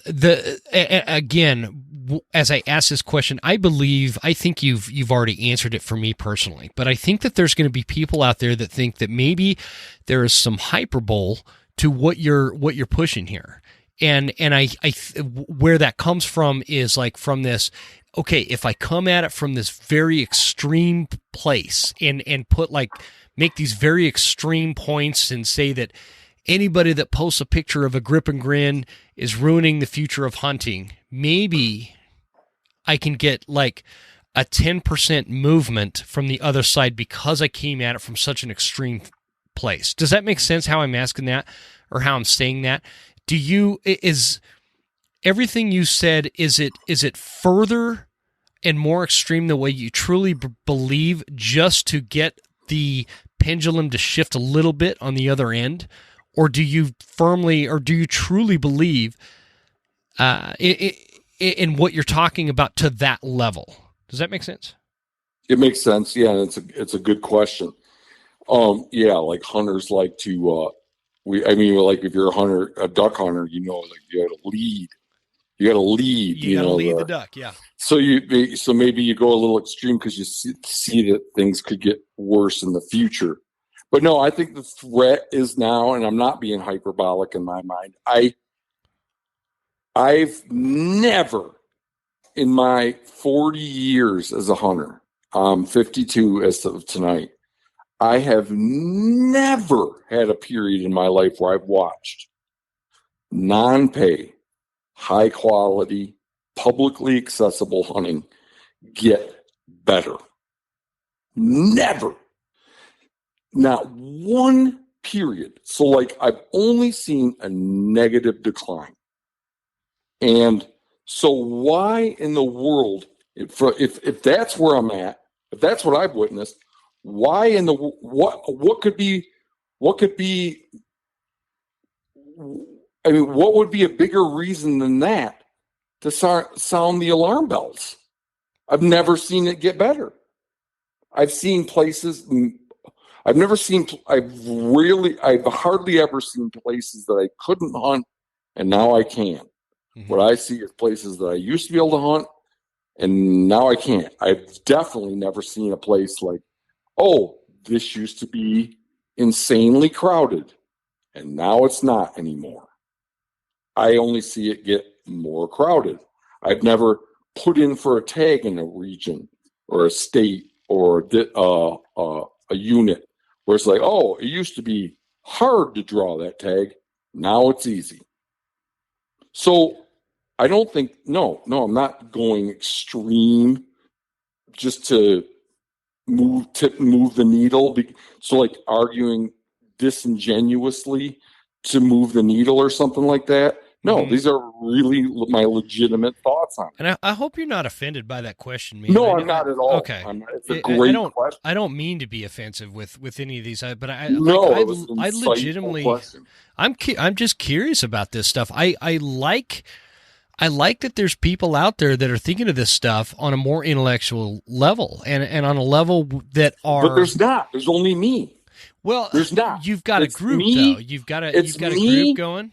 I'm not talking about just what you're talking about. Like there are hunters out there that are recognizing the issues with the future of hunting. You're not the only one. You've just got a different perspective on what the problem is. And I think I think lots of people share my perspective, but they all make money off hunting, so they can't say it. Well, that could be, man. I don't know. I don't share your perspective, but I don't make money off of hunting. So when I say it's only me, okay, maybe there are other people like me, I don't know, that don't make it down. You know how much money I made off of hunting in the last 18 months since I started this? I have no idea. Negative $2,500. So I promise you that I am in the hole when it comes to producing this podcast. So I mean, you'd be more in the hole if you weren't getting some money from your sponsors, which absolutely. Which I don't get. I actually at this point, I don't know that any of my sponsors have ever written me an actual check. I just get gear and stuff like that. Whatever. I don't care, man. That's not why I started the show. I make really good money in my day job. I'm not worried about making money on this.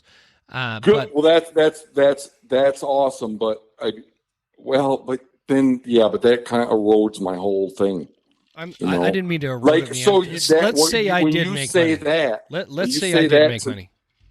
What's that?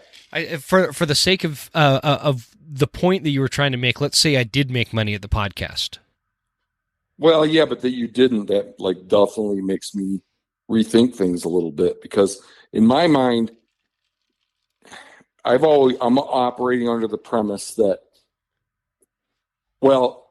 people say one thing. That people that have a voice in hunting say one thing, on air, Mm-hmm. and they say another thing off air, and that's all okay. Like, because they can't speak freely because they risk losing support from their sponsors. I think that happens. I do think that happens, man. I guarantee you that is not an issue with me, but I do agree with you. I think that happens. They walk on eggshells for the sake of their sponsors. Totally agree. So yeah, why is it not worth a single Instagram or Facebook post, or is it just so trivial it doesn't matter to a BHA or a Randy Newberg or Steve Rinella that Onyx is leasing up land? It's just not big enough story. Is it something that they know about? Like, I didn't even know that, man. I didn't know that. They do. Okay. And like, is it just like, you don't know it because they don't say it, So that's like, what? So is it just it's not even newsworthy that this private group is out competing block management in the state of Montana? It's not worth it. Well, or is it that people that hunt land trust land buy Sitka and First Light and Onyx and Go Hunt and Yeti and all those companies donate to the nonprofits and they're sponsors of the hunters, of the celebrity hunters, so you can't come out against them? And I think it's the latter. I don't know enough. I don't know enough to be able to like agree or disagree with that, man. The one thing I would challenge that argument on, from like my perspective, if you let's say you bought a Powerball and won, $100 million, and there was a ranch within 10 miles of where you live now that was for sale for $50 million that you could buy, so you could hunt on it, and you could have your own personal takeaway from that ranch, and only you would benefit. You would manage the land for wildlife. Would you do it? Would you buy that ranch and hunt it yourself? No, I wouldn't. I definitely would not. I have 7 acres. I own 7 acres. I used to own 10, but I gave 3 of them away to my neighbor, who's a good friend of mine.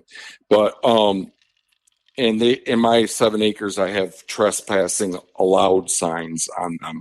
There's a few pheasants out there, that people have shot. And if I had 700,000 acres. Where does that come from, Matt? Because I have 26 acres, and the only people I allow to hunt on it are people that want to bring youth hunters on it. And I allow that because I think, it's whether you want more hunters or not, having youth hunters involved is, I think, an important thing for the future of hunting. We have to have advocates. And I disagree with that, but I kind of figured we would. But that's a whole other podcast. Why instill it? I think, just briefly, just so people won't take me wrong. My thing there is, why would you instill an itch in people that they're not going to get to scratch? Like, I'd rather my kids were into reading and yoga and soccer and like football or whatever stuff that is guaranteed to be there for them, and hunting is not. Hunting is not, man, but that's why I'm doing this. This is why I do a podcast that costs me a shitload of money to produce, because I want that future to be here. I'm not going to give up. I'm not going to give up just because there's these big challenges ahead of us. But anyway, the point is I'll allow some youth hunters on that come with their parents or whatever on my place, but I don't just let anybody come and hunt on my property, because I worked my ass off to get to a point in my life where I could buy this land and I can manage it how I want. And I can make it like a whitetail habitat if I want. It's funny. I try to make it whitetail habitat, and you know what ends up on my property the most? Bears and elk. That's it. And so, just a side note. It's not a bad deal. That's how bad of a habitat manager I am. But anyway, the point is I think that it is hard for me to judge, success from a sense of somebody was able to achieve something and so they bought private land, because we still have the actual public land available out there to hunters. And yes, it is crowded. It's getting more and more crowded. And it sucks that some of the agricultural interface that we used to hunt for pheasants and duck, and a lot of people hunting it for big game. Actually, that's a good point, man. You talked about the big game. I got a buddy that kills huge whitetail on this ranch that this old farmer still lets him hunt on, because he's been doing it since he was a kid. He hasn't sold out to whatever you're talking about and leasing it to outfitters and whatnot. But anyway, that's a rare case. I guess what I'm saying is it's hard for me to get after folks or companies that pursue this American dream that we all have. And that's why I'm asking you, why I asked you what I did is like, you're not like, you don't have like a socialist mentality, right? You're not in that camp. No, I don't know. I do wonder, like, you know who Henry George was, like, you know what Georgism is? Mm-hmm. Vaguely. Okay. Not, okay. So I couldn't his educate idea was anybody on it. So that, you know, in the same way that, you know, breathing oxygen is our birthright, that like, land is part of our birthright, and that if you want to, if somebody wants to,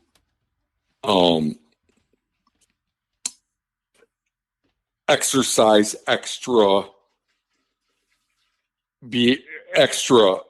ownership rights over property, that they should pay like a tax for that, but that land should be kind of like in the Commonwealth. You know, those. No, I wonder if society would be happier. Like, to me, what we're trying to optimize in society is overall human well-being and happiness. So yeah. I'm not opposed to the idea that private property rights have been, like the structure, the way we've structured property rights in this country. I'm not opposed to the notion that's suboptimal. The Native Americans certainly didn't share that managed this land and lived on this land for many, many millennia before us. They certainly didn't share our perspective on property. Yeah. So property. Like, I don't know. I'm not a socialist. I'm not whatever. You know, like, I'm not trying to take anybody's land away from any of them. I'm not trying to pass any laws. But on the grand scale, like, so much of what I'm trying to do is get hunters to look out for other hunters. Mm-hmm. That's a big thing. I don't think that's going to work, because I think people are too preoccupied with their own success as a hunter, so that they'd rather lock up a bunch of land for themselves and kill the great big one rather than fight for public access for everybody. So I think that's the way it's going to go.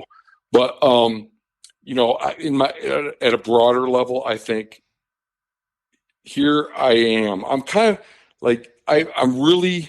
Do you know what existentialism is? Yeah.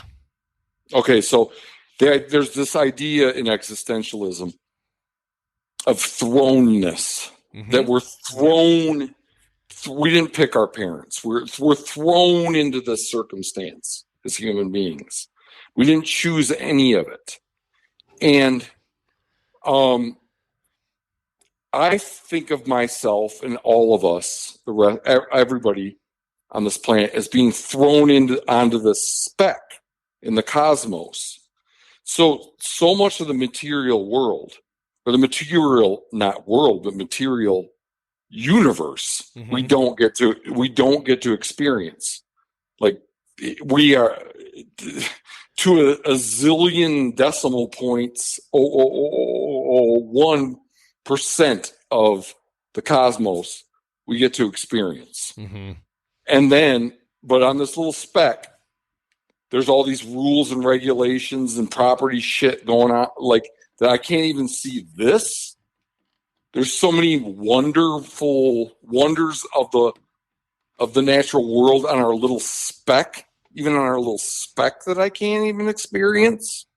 And that seems unjust to me. So, you know, not to the point where I'm trying to pass different laws, but You know, so You know, my whole thing is like, why, like, what just share, just share. Like, don't be I so. like what's cool about you, man. Like, you'd be a cool dude to have around my campfire. That we could like just sit all night, celebrate your birthday because you're 52. Man, you're getting old, dude. We're gonna have to talk about Getting, this. The good doctor is getting old. Yeah, yeah.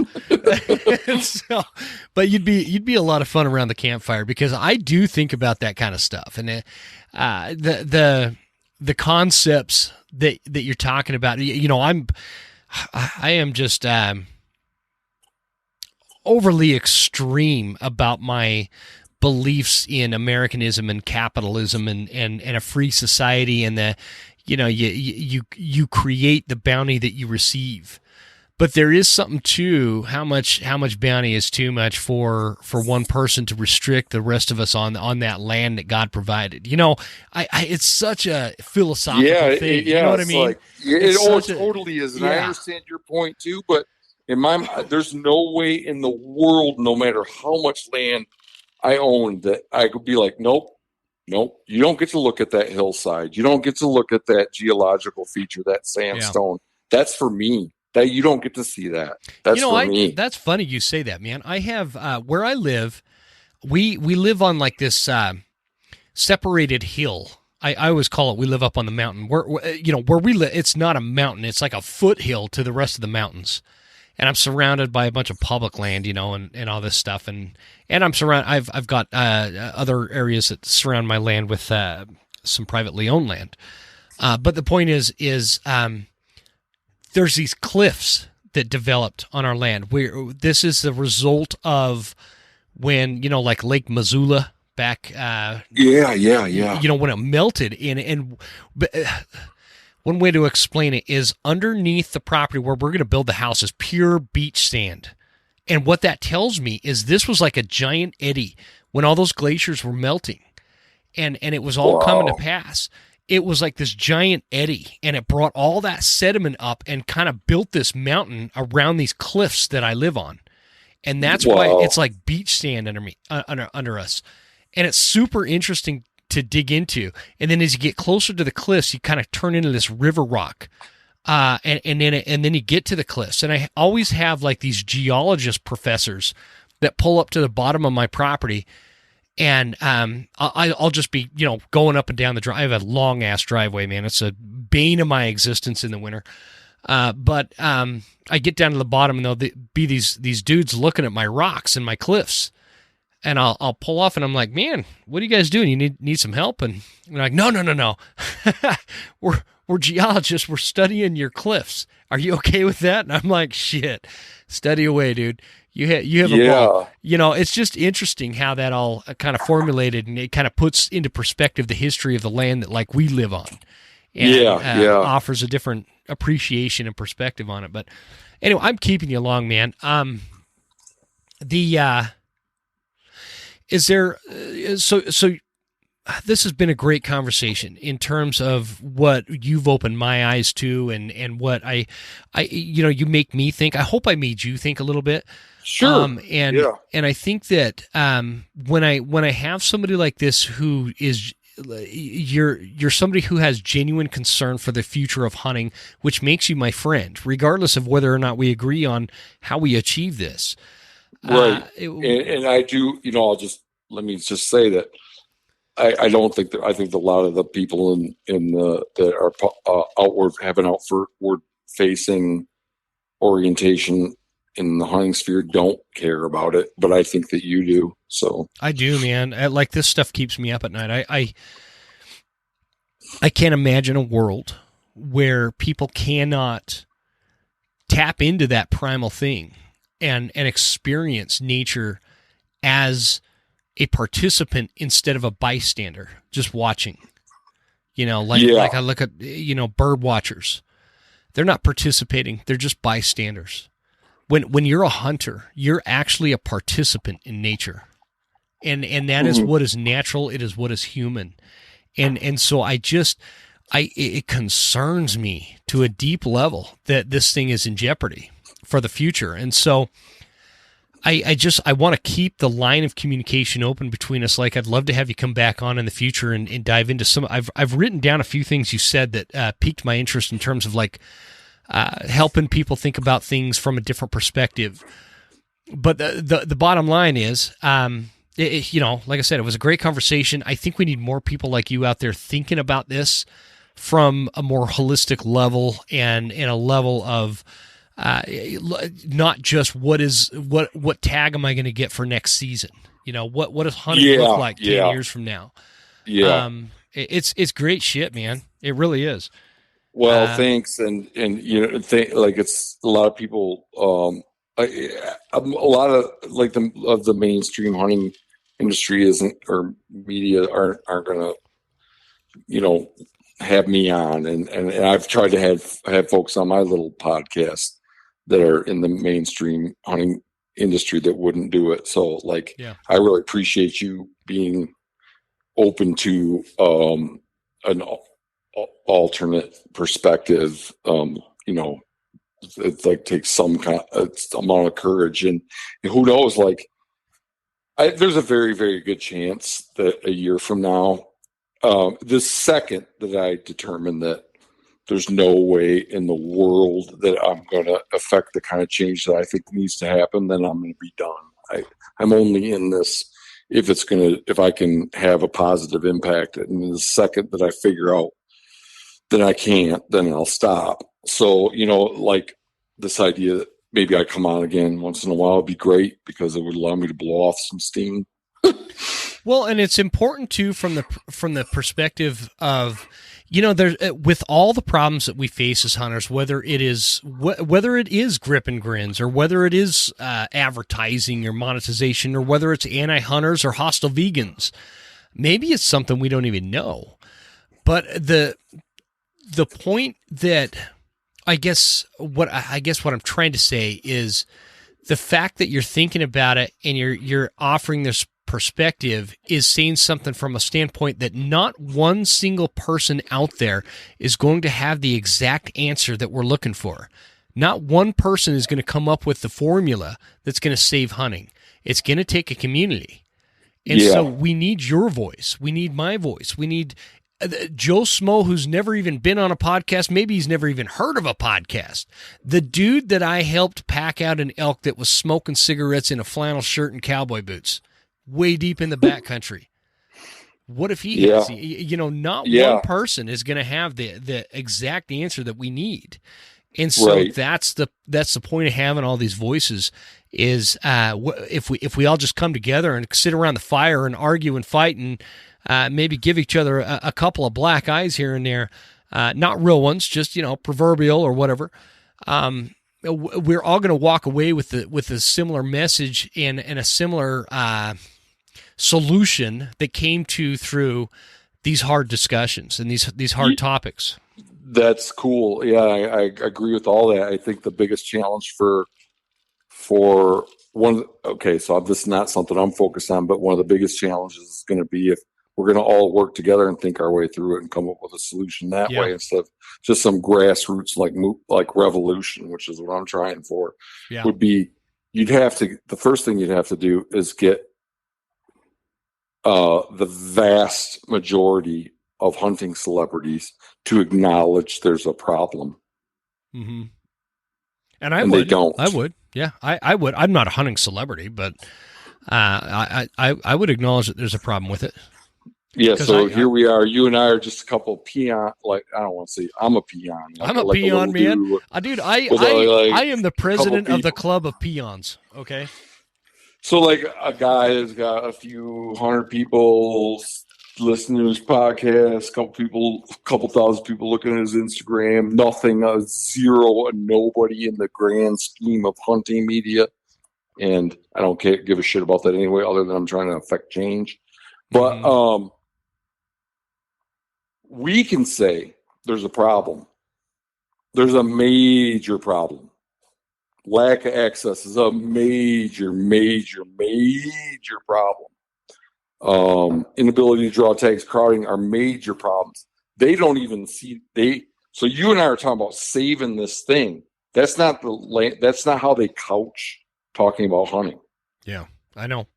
That's not what they say. That's not what all the heroes in hunting say. I know. Yep. I So- would agree with that. I would agree. That is the fire that created the smoke that I coughed on that made me want to start a podcast, man. Sure. So- You and I have a lot of common ground just in the fact that we're willing to acknowledge that there is a problem.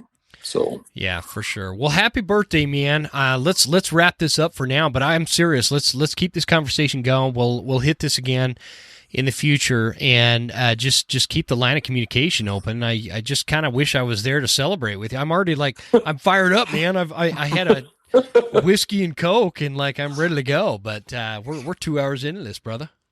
yeah, it's been a great chit chat. Oh, and, I I wish you were here as well.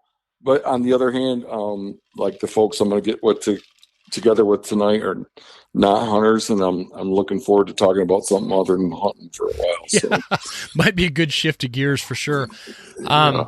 Do you have any pictures of you behind an elk or a deer or something? Yeah, lots of them. Can I have one so I can post it? To No. promo the episode? Come on, man. I can give you a One grip picture and of grin. me out hunting, but not with a could you imagine? What if it was just you and a pheasant? No. No? Yeah. not happening. Well, you can't blame the guy for trying. You look around, you'll find them. Okay. I mean, I have this dog that I have this deep love affair with, my corgi, and I started a Instagram page devoted to her a few years ago, and it lasted for a week, and I was like, this is stupid. I'm prostituting out my dog. But it's called Shifty is Metal, and I can't even figure out that's her name, and I can't even figure out how to delete it, but there's grip and grins on there. So I have the same problem. I want to grip and grin just as much as or more than anybody. I got a big ego. I want to show my success. I just think it's bad. So, but yeah, you look around. Yeah, if you want to. No, I'm totally kidding, man. To promo this episode, I want you to send me the picture so you pick it out, because that's not abnormal. I have every guest do that. Okay. Yeah. Because I caught some flack one time. I picked out a picture and they thought their eyebrows were crooked or something, and so send me a picture of that. But stick on the line. Let's wrap this up, man. Okay. Again, seriously, I really appreciate you coming on the show. I think we achieved some things, and that's always good. And I want you to have a hell of a 52nd birthday, brother. All right. Thank you, sir. Thank you, and we'll talk soon. Okay, bye.